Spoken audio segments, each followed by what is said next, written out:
Lahore high court میں smoke کی روک تھام کے لیے درخواست پر سماعت۔ لاہور ہائی کورٹ کا فصلوں کی باقیات جلانے والے کسانوں کو 2 لاکھ روپے جرمانے کا حکم۔ فصلوں کی باقیات جلانے والے کسانوں کے خلاف مقدمات درج کرنے کا بھی حکم جاری کیا گیا ہے۔ لاہور ہائی کورٹ میں اسموک کی روک تھام کے لیے درخواست پر سماعت ہوئی ہے۔ لاہور ہائی کورٹ نے فصلوں کی باقیات جلانے والے کسانوں کو 2 لاکھ روپے جرمانے کا حکم جاری کیا ہے۔ فصلوں کی باقیات جلانے والے کسانوں کے خلاف مقدمات درج کرنے کا بھی حکم جاری کیا گیا ہے۔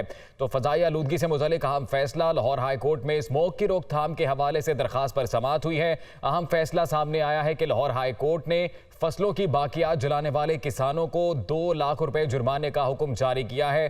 فصلوں کی باقیات جلانے والے کسانوں کے خلاف مقدمات درج کرنے کا بھی حکم جاری کیا گیا ہے۔ عدالتی کارروائی کی مزید تفصیلات جانتے ہیں محمد اشفاق سے۔ اشفاق، بتائیے گا اس سے متعلق۔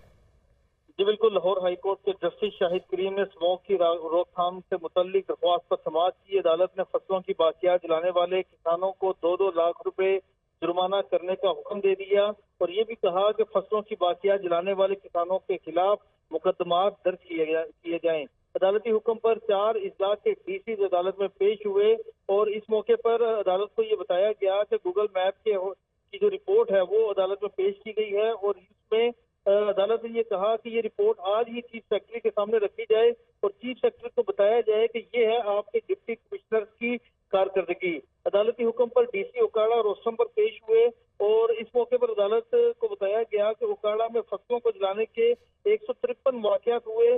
جسٹس شاہد کریم نے کہا کہ یہ ذمہ داری کس کی ہے؟ اگر عدالتی احکامات پر عمل نہیں ہوتا تو بتا دیا جائے، عدالت اس حوالے سے کارروائی کرے گی۔ اس موقع پر چاروں ڈپٹی کمشنر نے عدالت کو یقین دہانی کروائی کہ ذمہ داروں کے خلاف جلد کارروائی کی جائے گی۔ اس موقع پر عدالت نے آئندہ سماعت پر جو ماحولیاتی کمیشن کے ممبرز ہیں ان کو عمل درآمد رپورٹ پیش کر دی اور یہ کہا کہ فصلوں کی باقیات کو آگ لگانے والے ذمہ داران کے خلاف سخت کارروائی کی جائے اور اس حوالے سے کسی قسم کی غفلت برداشت نہیں کی جائے گی۔ جسٹس شاہد کریم نے یہ بھی کہا کہ جس ضلع میں فصلوں کی باقیات کو آگ لگائی گئی وہاں کا ڈپٹی کمشنر ذمہ دار ہوگا اور اس کے خلاف توہین عدالت کی کارروائی ہوگی۔